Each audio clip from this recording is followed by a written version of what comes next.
Good afternoon, ladies, and welcome back. I hope you are having as wonderful a time this afternoon as we've been having. We've heard some really great comments about the morning sessions, and I had the joy of going into several of them and getting to hear a lot of the great information and great inspiration from the speakers. And I understand a lot of our sessions were even more popular than we thought they might be, so thanks to everybody who waited in the back for a chair. We hopefully everybody ultimately got a seat. Also thank you to everybody who is giving us a shout out today on social media. If you haven't, or if you want to do some more, it's hashtag USCWC 2016. We've got a terrific afternoon program for you featuring 5 outstanding alumni who have achieved great success in everything from broadcasting to business to sports. And now it's our honor to introduce the moderator to USC role models and risk takers. She's an author, inspirational speaker, and life coach who facilitates empowerment programs around the world. She's been a guest on NBC's Today Show and BBC Radio Asia, and is a monthly contributor to a program on Voice America, a leading internet talk radio network. Ladies, please join us in a warm welcome for Priya Rana Kapoor.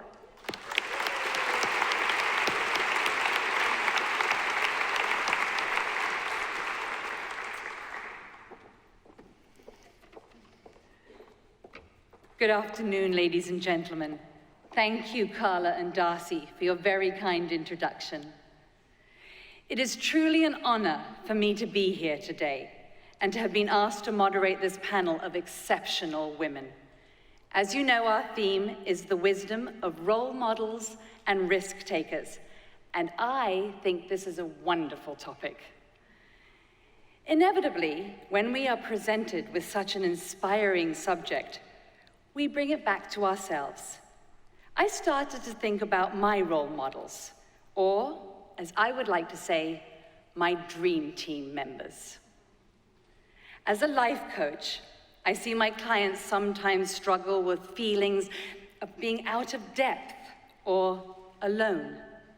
And I have always felt that it is good to take stock of those who have either helped us or believed in us in the past. It can be so comforting and motivating. However, many of the women and men who have made great strides and have added to society and culture over the years have also been risk takers. I don't suppose many of them woke up one morning thinking, okay, I'm going to be a role model for people today. It would seem to me that they woke up thinking, okay, I have a decision to make if I want to make a difference in this world, and it could be a risky one. They might have made the choice that resulted in a failure, but they did it anyway. I suspect we have all been there at some point, and will be again.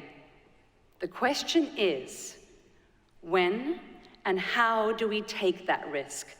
And are we okay with the outcome, good or bad? So I think about the risks I have taken in the past, those that have slightly frightened me. Nearly 25 years ago, I was fresh off the boat from England, and I decided it might be a nice idea to apply to USC, 4 days before the beginning of the semester. It was a different time back then. Even though both my mother and grandfather attended USC, I knew nothing about the American system. I was admitted, and 2 days before the start of term, I found myself sitting on the floor of the registration office, poring over that huge course catalog, trying to figure out which classes I should take. I had never registered for a class in my life. In the UK, you're assigned your classes. I had no idea what I was doing. I was kind of scared, and I felt quite alone. But I did register for my classes, and I found myself in IR 100, US and World Affairs. I had this class. I knew loads about world affairs. Easy. Not so much. During our first class, the professor said, and then, after President Lincoln was shot, I looked around the room, and I turned to my new friend and said, Lincoln? Lincoln got shot? Oh dear, it was going to be a long road for me. In England, we learned all about the kings and queens of Britain and France and all the wars, but not pre-20th century US history. I had to teach myself American history in that class, whilst the rest of my cohort followed the assigned curriculum. The point is, we take risks in life, and sometimes it can be quite a bumpy road. But we are not alone. Because I took that risk to come to USC, I was able to work with some amazing people who have shaped my career and my life. They did not wake up thinking they were going to be role models, but they grew into mine, and I am truly grateful. So here we are today with a varied and rich panel of women who have made their mark in their field and in society. They are juggling families, navigating external pressures and expectations, and breaking the mold for women in male-dominated industries. Let's now find out what they think about being a role model and who their role models are.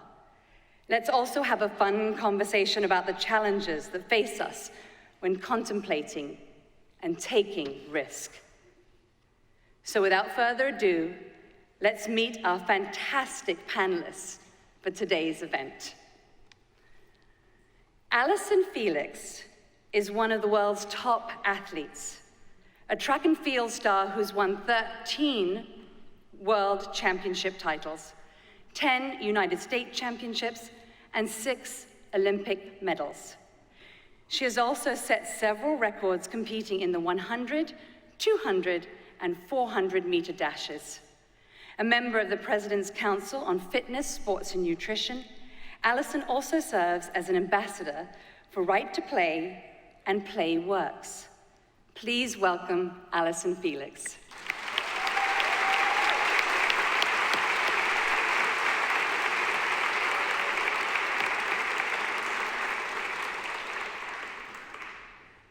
Carman Nava was appointed Senior Vice President, AT&T Entertainment Group, Premium Care, last September.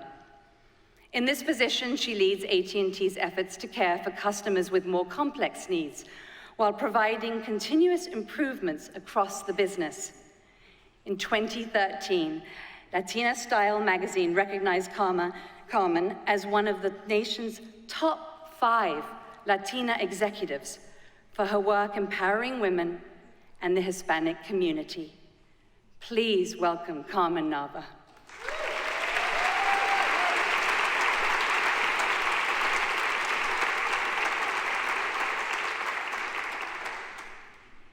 Amy Trask is a CBS Sports Network studio analyst and panelist who appears on such programs as That Other Pre-Game Show and We Need to Talk, the first ever nationally televised all-female sports show.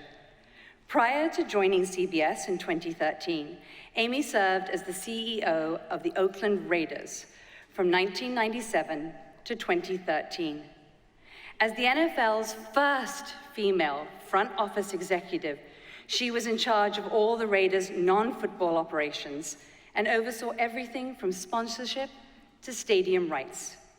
Please welcome Amy Trask.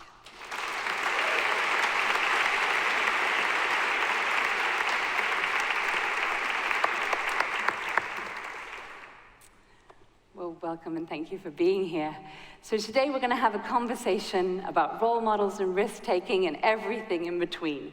So I'm just going to start off with asking Allyson about role models that you've had in your life. Well, I've been blessed to have a lot of amazing role models, but one that really sticks out to me is Jackie Joyner Kersee. For me, in my sport, I was a teenager when I started being a professional. And so I had to go to Europe and I had to compete, and it was just this brand new world for me.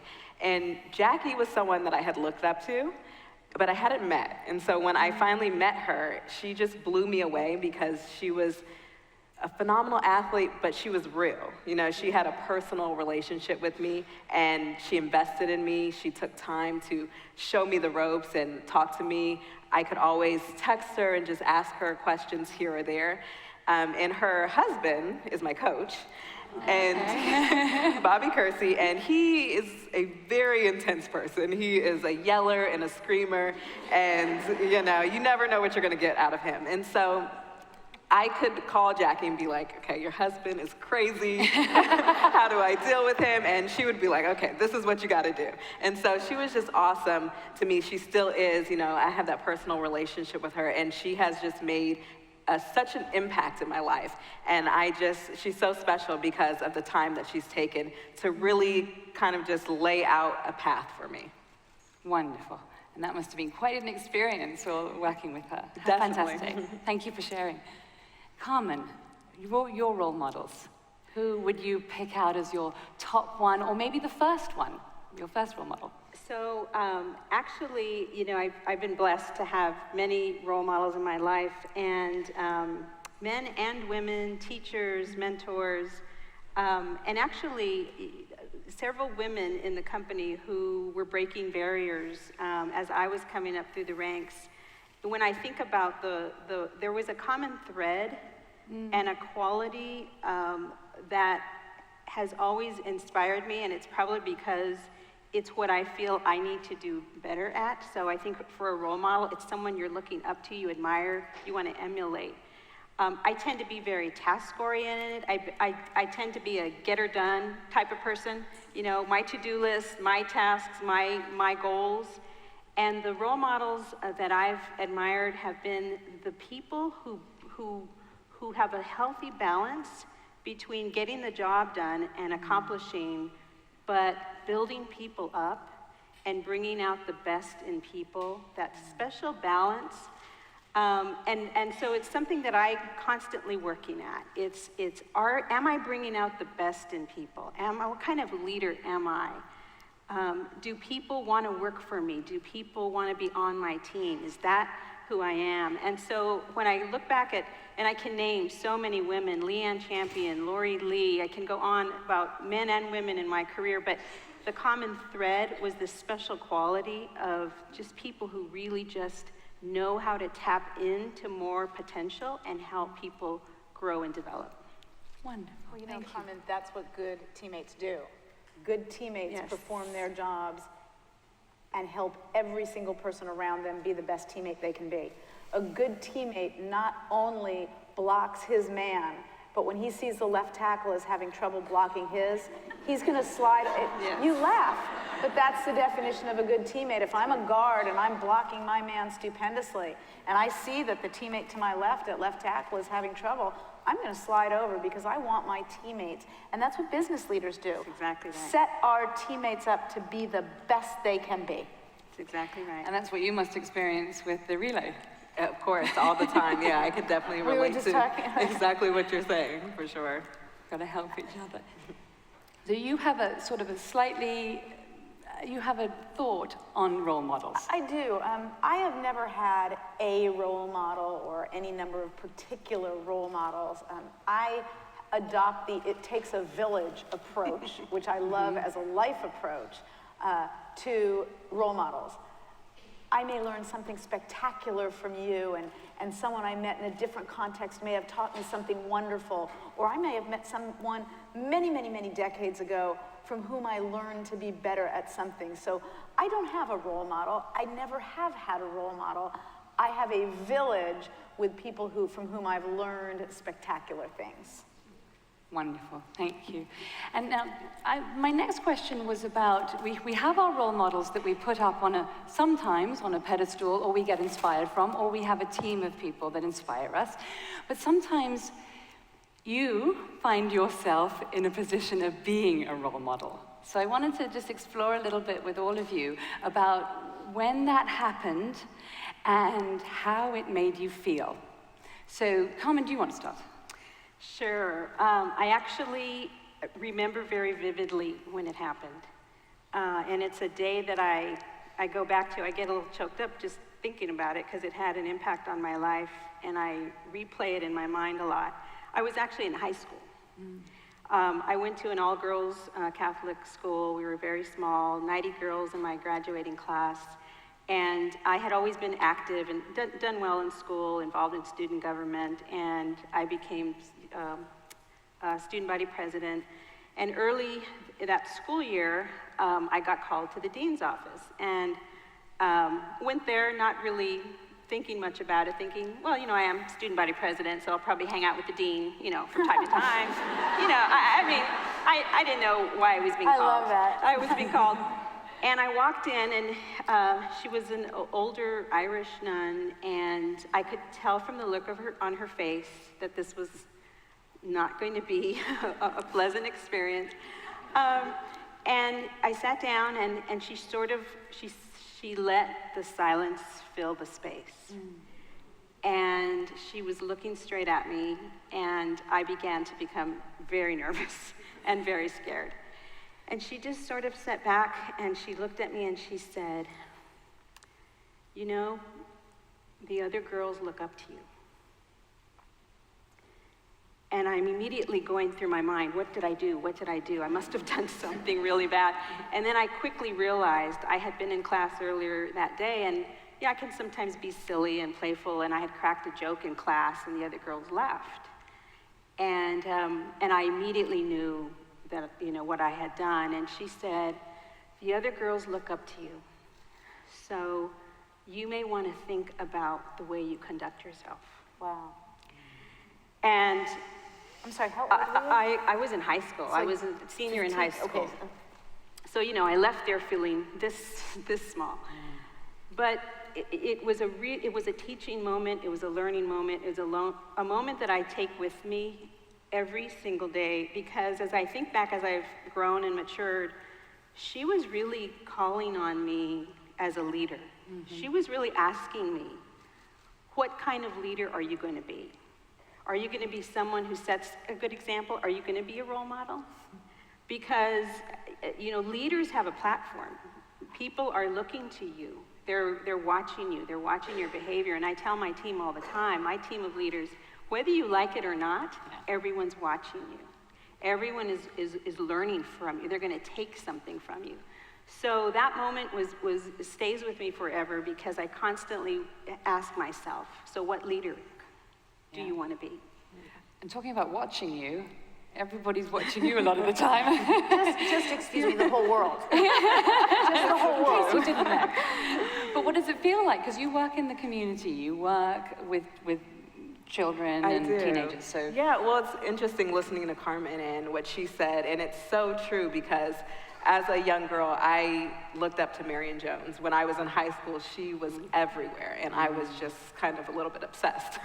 And I was very naive as well. And then when everything went down and we found out, about the drug use and all of this stuff, it really had a huge impact on my life. And I was devastated, to be a young girl and to look up to someone like that and realize that, it wasn't what it seemed. It really hit me hard. And I competed at one of the same races as her. And there's always a lot of kids there, and they always would come up and run up to her. And I remember when I went back to that race and I was in the position that she was, I just thought to myself, wow, I have this opportunity to be this light, to be the person that I hoped that she would have been. And it's such a big responsibility and such an important one, and I don't take it lightly. So it's weird to be in that position, because there's so many people that I've looked up to, and I never really thought that I would be, one of those people to someone else. But I just always remember how important it is, and what you said, someone's always watching, and our future, these children are our future, and they're watching, and so it's very, very important to me. yeah, thank you. And Amy, you may not have role models, but like it or not, being such a trailblazer in your industry, for women especially, you will have people that look up to you as a role model. How do you feel about Well, that? and I don't want to be dismissive when I say I don't have role models. That sounds very cavalier. I learn from every person with whom I interact, and I pull something that inspires me or teaches me or excites me from everyone with whom I interact. So when I say I don't have a role model, that's not a cavalier statement that nothing anyone does interests me. It's actually the contrary. There is something in everyone that I find interesting, and I learn from so many people. I consider it a village approach to role models. I have a whole village of role models, and now that I'm on Twitter, I consider my whole Twitter village my village. And I think people find a little odd that I really do now consider that part of my village. I've had a very different experience in these two remarkable women who realized early in their lives that people looked at them in that regard. I was with the Raiders almost 30 years at the time I resigned. I did an internship with the team while I was at the Gould School of Law, and then I joined the team full time, and I was, that combined period from internship until the day I resigned was almost 30 years. And I don't think it ever clicked to me, I don't think, it didn't click to me until what I think were my last five or so years with the team. And we were at an event, and it was a community event, and I was speaking, and there were thousands of people there, and afterwards, someone walked up to me and used the word role model. And I remember just staring at her, and I mean, we had a lovely conversation, and finally, one of the gentlemen with me grabbed me, and so he's like, you know, yeah, you are, you are. And it just, again, I think it goes to it takes a village approach to life, that we all can be role models for one another. We all can inspire one another. We all can teach one another. And you know what? We all can call, on one another. Remember that game I call? We all can call one another to the carpet when we're not behaving appropriately. But nobody does that better than anyone else. We're all role models in our own villages. And I think that's so important, because so often we do feel alone when we're going into a field. No, you gotta get a whole Twitter village. Well, and definitely social media has made a difference in that. But sometimes we have to take risks. That this morning, they were talking about taking a risk, and you're the last person that has to make that decision. So the decisions can be really difficult. So it's good to look at other people and see what other people have done and gain inspiration from them. So there's the village. Right. But having said that, we do hear other people say words of wisdom, as it were, hence our topic today. So, Carman, I'd like to know, what words of wisdom has someone imparted on to you through the years that you share with your team and other people? Oh gosh, I could go on and on. There's so many words of wisdom. But probably the one that the words I've been sharing, particularly with young girls. I've had some recent experiences with students, and I'm sharing my wisdom, hoping that they discover these things earlier in life than I did. And for young girls, I always say, surround yourself with people who believe in you, want the best for you, and bring out your best self. Every single one of us has in us our best self.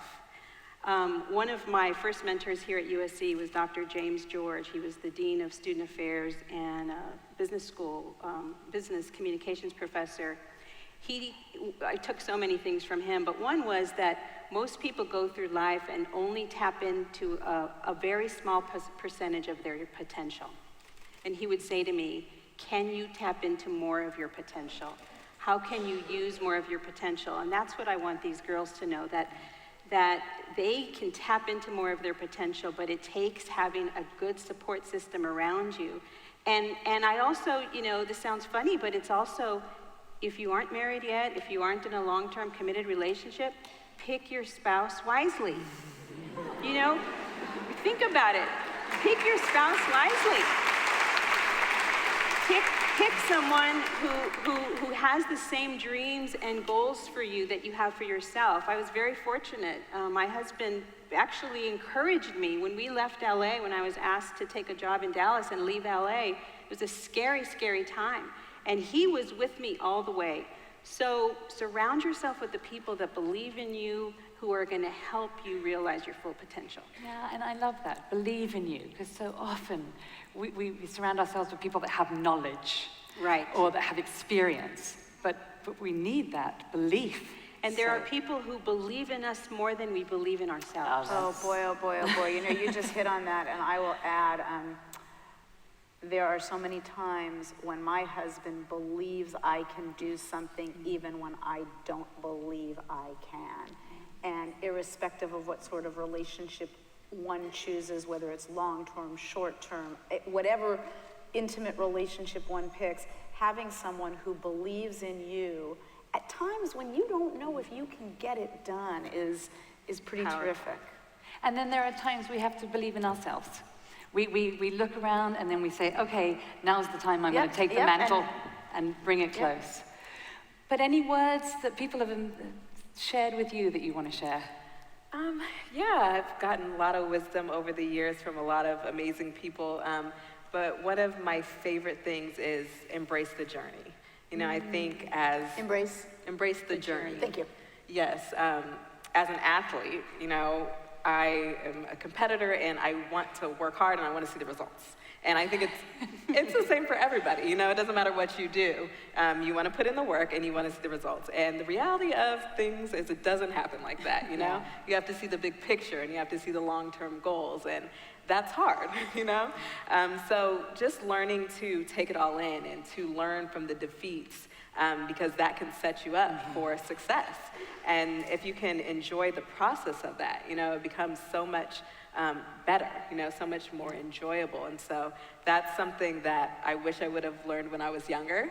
But I'm grateful, you know, to have it now and to be able to really enjoy everything that happens. Yeah, I would add only that the best words of wisdom that were ever shared with me were shared with me by my mother from the time I can remember in elementary school.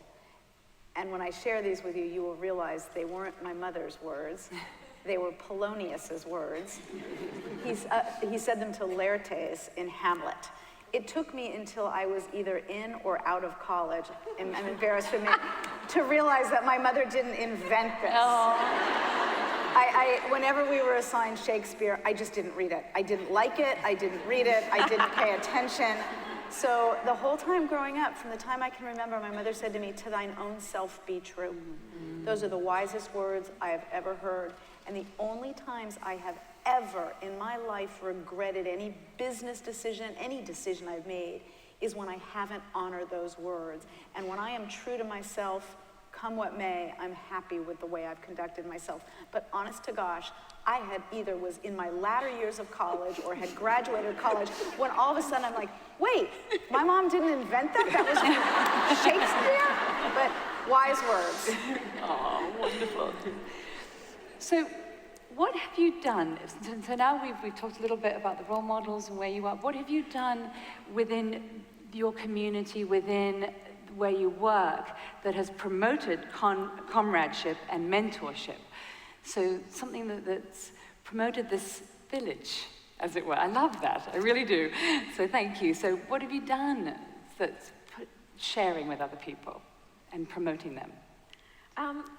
I guess in what I do, I've tried to be open. I think there's, you know, a lot of times you are either intimidated by someone or you feel like they're unapproachable, or there's just these walls that are up. And that happens a lot in my sport. And I feel like I've just tried to be what I would have wanted someone to be to me. You know, I've tried to really, you know, encourage a conversation between other athletes and people who have been there before, and just share wisdom to the younger people and let them know that, you know, we can learn from each other and we can empower each other and we can change things and do things differently and just work well together. So I think just having relationships with one another, and it's okay to be friends, and it's okay to, even though we go against each other, to help each other.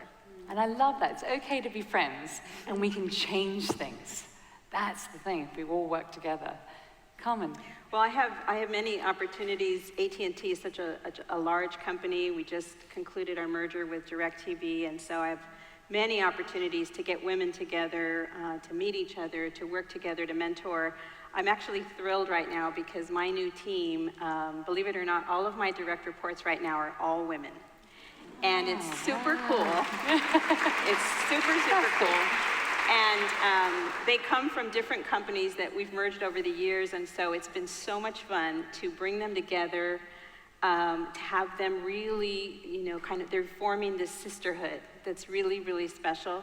And some of the more experienced ones are starting to take, the younger ones under their wing and teaching them the ropes and partnering together and, 2 by 2 kind of working issues. So it's wonderful to see. And so I love, that's probably the best part of being a leader in a large company, particularly where I am now in my career after having been there so many years. The most fun I have is developing people, watching them grow, and facilitating, formally finding ways for women to come together and support each other. But even, we also do a lot of work with students, and I was at Irving High School in Dallas just 2 nights ago with, I'm in part of the Big Brother, Big Sister program, and there were a group of young high school students, sophomores, sitting with their mentors. And we just had this really special moment where it was like, girls, support each other. Yeah. Be there for each other. High school is a challenging time, I think, especially for girls. So we were just encouraging them, look out for each other and create that habit of always supporting, your sisters. So I have to ask just quickly, was it by your doing that you have an all female, all women? You know what? We were building the new organization, merging the companies. We were looking for the best talent, and it happened, and I was, yes, thrilled. Thank you. And Amy? My approach to business was gender non-specific. This applied to women, this applied to men. I always viewed as a silly, silly business model that businesses would design themselves to have one star or one shining star. What I articulated to staff is, who wants to be a business with one bright shining star? Let's make a galaxy where everyone shines. And I endeavored to create an environment and build a platform on which each and every employee, male, female, didn't matter, could shine as brightly as he or she was capable of shining. And to that end, I said, look, mistakes are okay. It's okay to make a mistake. Our mistake, we had this discussion earlier, if Allyson makes a mistake, oopsies, I told you this thing keeps falling off. Can you guys hear me without it? I don't know where it went. It's right there. It is? Okay, good. Allyson has 21 seconds. She really can't make a mistake in that period. But the rest of us, as we said, we're not saving lives. We're not defending the nation. It's okay to make a mistake. The only mistake I didn't tolerate was a failure to observe what I called the 4 C words of business: communicate, cooperate, collaborate, and coordinate. And I think that should be the premise of any good environment. Yeah. Where'd this thing go? So I was going to ask you the next question, but I'll let you do that first, and then I'll go to Carman. I'm good. Wardrobe malfunction. Thank you, everybody. It took a village. I'm good.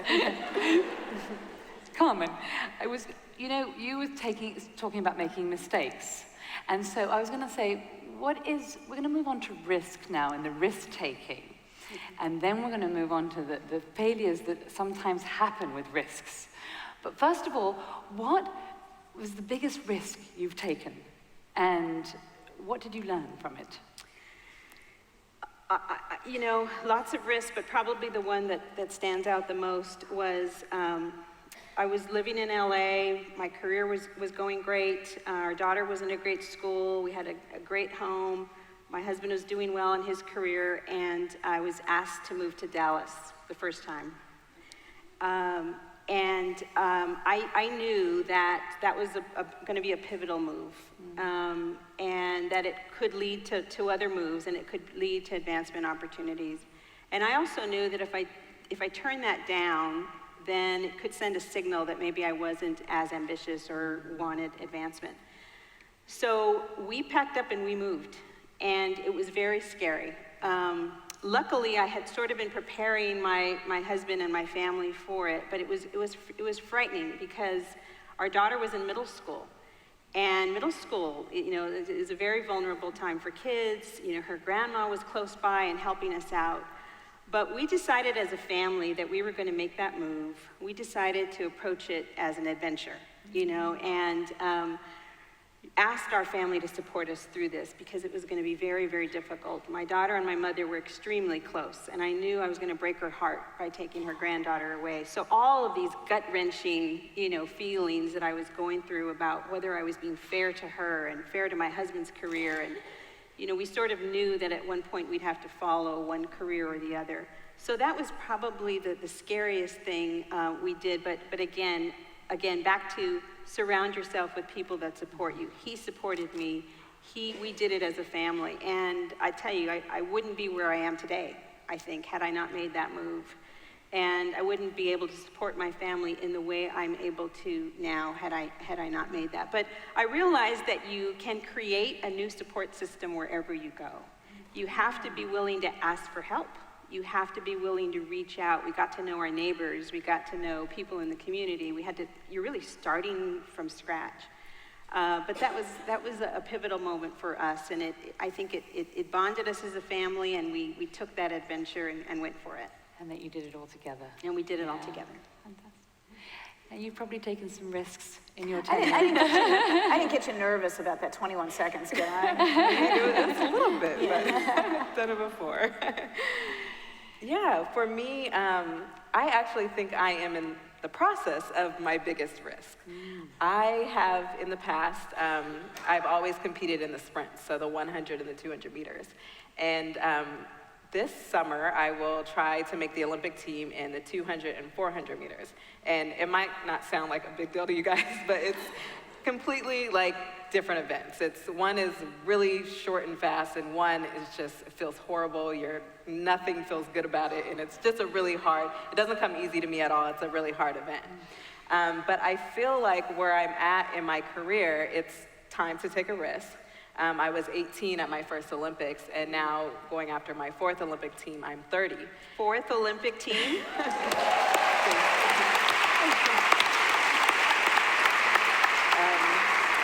But I just feel like I have to get out of my comfort zone. You know, I have done things in the past, I've had success in those areas, but I feel like I have potential in this other area, and I want to challenge myself. I want to see if I can do it, and if I'm going to do that, the time is now. And so it is really risky, and it's, you know, definitely kind of stepping out there and something that I'm not used to. It's kind of a different strategy and all these things, but I think that if I didn't do it, I would always wonder, you know, if I could, and I would have regrets. And so I think it's important to do things that you're not comfortable. You know, that's how you grow, and that's how, you know, you see it could go all well. It could also go horribly wrong. But that's okay, you know, that's what you have to be okay with, and you have to go for it. And I love that, getting out of your comfort zone. And that's so scary sometimes, but you're absolutely right. That's what allows us to grow. So thank you. I'm working with a colleague right now who is saying over and over to our team, get comfortable being uncomfortable. Well, you know, there's another side to that. You know, when I made the hardest decision I've ever made in my life to resign my position from the Raiders. And I did that in May of 13, and I agonized over that for probably 16 to 18 months, where every single night I was like Hamlet, to be or not to be, to stay, to go, to stay, to go. And it was the hardest decision I ever made. And at one point I shared, I was self-aware enough to understand I would not be able to figure out what I wanted to do next until I had resigned. I couldn't dual track that. I could not think about the future while I was still there. And when I resigned, I woke up the next morning and I looked at my husband and I said, I'm a blight on humanity. I have nothing to do. And so many people said to me, Well, so I was, and I'm getting into your comfort zone issue because I'm not sure I'm with this whole getting out of it. So I was approached after I left the team about going on television, and I said no. And I said no 100 times. And I said no because cameras are the scariest thing in the world to me. If you look back at my family's albums and home movies, I'm not in them. Look, every single person in this room, I would wager a lot of money that every single person in this room has one thing about which he or she is just overwhelmingly insecure. And appearing on a camera was always my insecurity. And so many people said to me, you've got to get out of your comfort zone. You've got to get out of your comfort zone. And I would say, why? I mean, it's comfortable. Look at you now. Look at you now. It's comfortable here. You know, we work really hard to make a comfort zone. Why the heck get out? And so I'm not sure I'm really with this whole get out, but I did, and I'm on TV now. And my first year, I don't know if anybody here is a New York Jets fan, but a sensational linebacker, Bart Scott, he played for a few teams. He's most known for his time with the Jets, I believe. He held my hand every TV show. He sat next to me, and every single TV show he held my hand, and right before the next segment started, he would take my hand and he'd like yank it out, and he'd like slam it on the table, and then it would go back under the table. I am still not sure. I think there's a need to get out of a comfort zone. If you like your comfort zone and you're really comfortable, it's okay to be comfortable. But that's the biggest risk I ever took, was agreeing to be on TV. And you have a whole new career, and you've totally reinvented yourself. Yeah, but because you stepped outside your comfort zone. But I didn't have to. But you did. I did. But I still, I did, and I'm glad I did. But I'm also okay with the concept that if you're doing something and you're comfortable and you like it and you're happy, that's okay too. That's true. That is true. And sometimes we move out of our comfort zone and we make a decision that has been a difficult decision to make, and we've taken a risk and we haven't succeeded or we have failed. And so I wondered if there has been a time when you have failed and how you've dealt with it. You've taken a risk and it hasn't gone the way you wanted it to go. Yeah, of course, I've had many, many, many failures. But one of my biggest ones that just definitely sticks out to me was in 2008. I was at the Beijing Olympics, and I had a lot of expectations, you know, from sponsors and just people in general and of myself. And I was the favorite going into the race. And the Olympics before, I had got a silver medal. And so this was like, you know, the rematch, and it was all hyped up and everything. And so I, you know, got to the race, I got through it, and I got another silver medal to the same exact person as Who before. was it? To Veronica Campbell. We'll take care of her.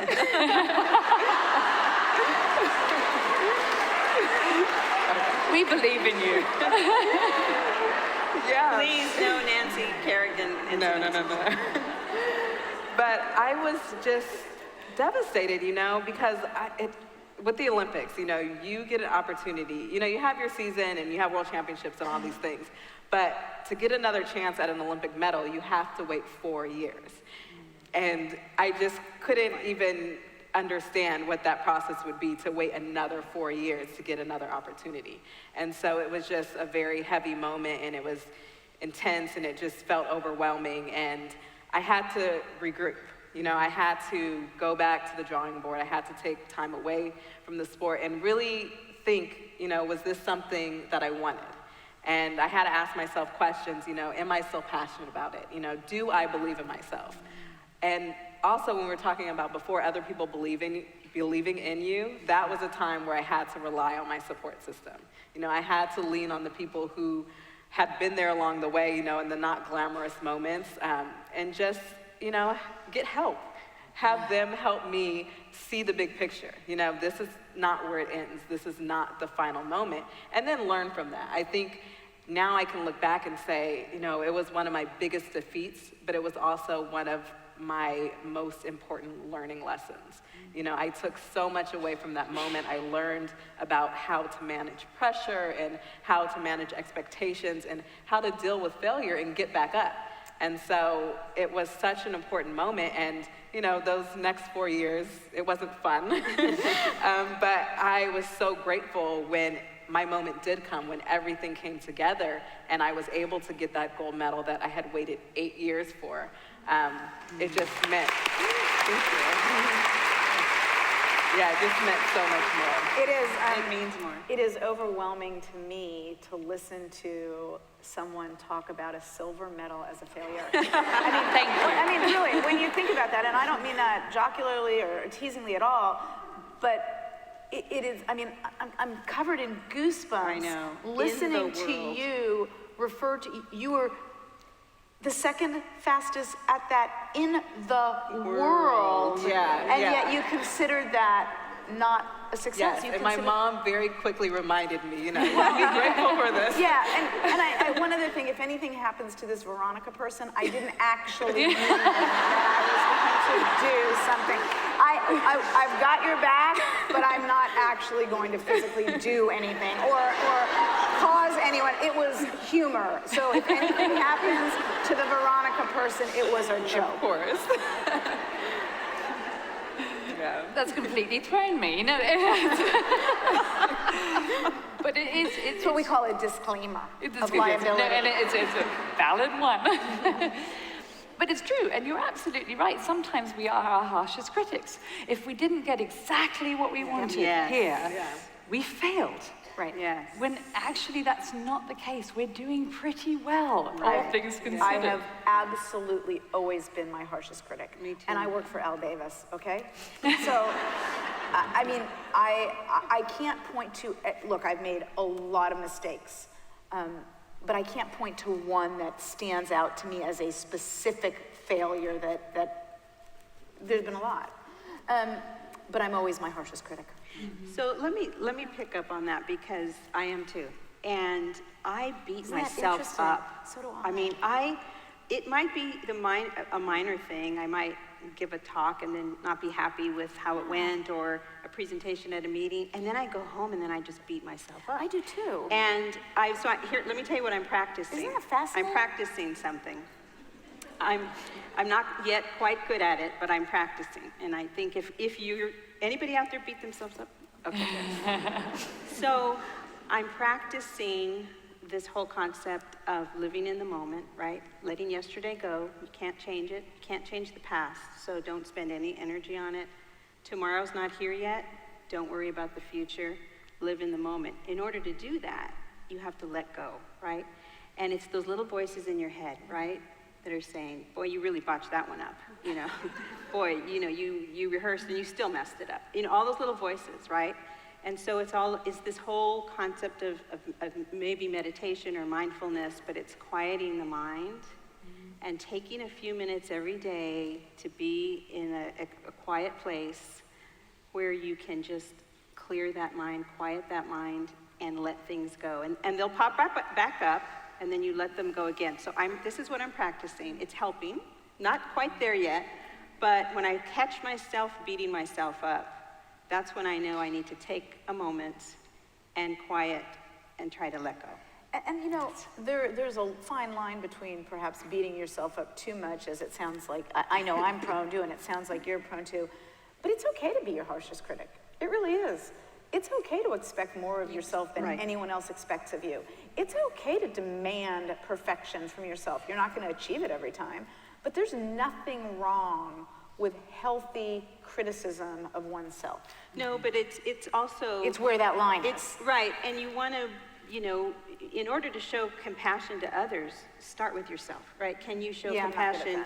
Can you forgive yourself for, not always being on top, but can you grow from it? Can you learn from it? And can you, it's about positive energy, I guess, instead of the negative energy. And isn't that, yes, this is the truth, positive energy. Now, time has flown incredibly fast.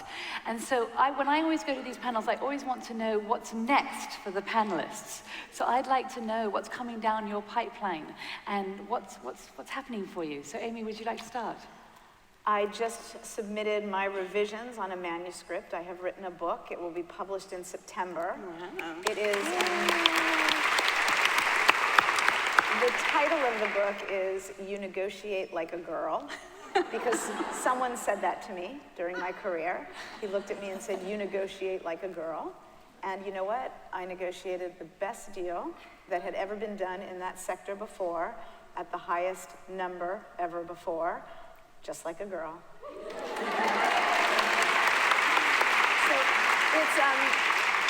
It's a book in which I share a lot of fun anecdotes about 30 years in the NFL, and that will appeal to people that love football. I also share my views about being a woman in a male-dominated field, and then I share my general business views, irrespective of gender. Congratulations. Congratulations. I know what a job that is. Congratulations. It's wonderful. So I've been so heads down working, on our merger and pulling my new team together, but I did celebrate 30 years with my company recently. So I'm beginning to think about my next chapter and what I want to do next and what I'll do at the point that I decide to retire. And I don't know yet. I have this burning desire to go back to school. And maybe study something just for the fun of it, because rather than working toward a particular goal. So I don't know yet. I want to travel, and I'm thinking about going back to school. So I'll keep you posted. Great, please. Again, I've touched on my kind of what's next for me a little bit already, but in July I'll be going to Olympic trials and trying to take on that risk of the 200 and 400.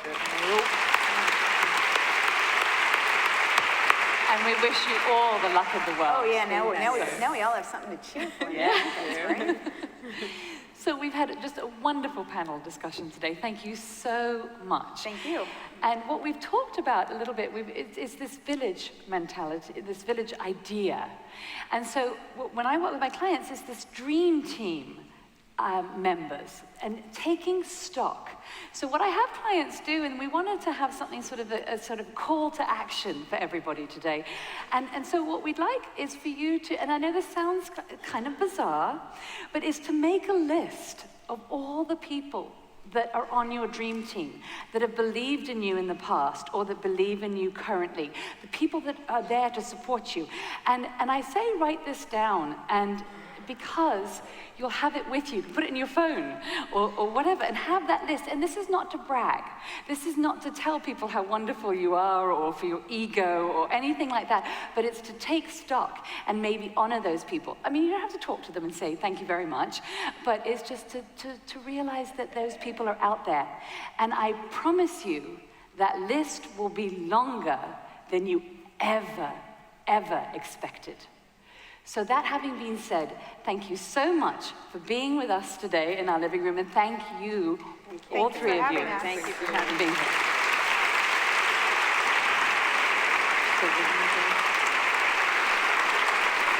here. Ladies, please welcome back your 2016 co-chairs, Carla and Darcy. Before they leave the stage, ladies, let's show our appreciation one more time for Priya, Allyson,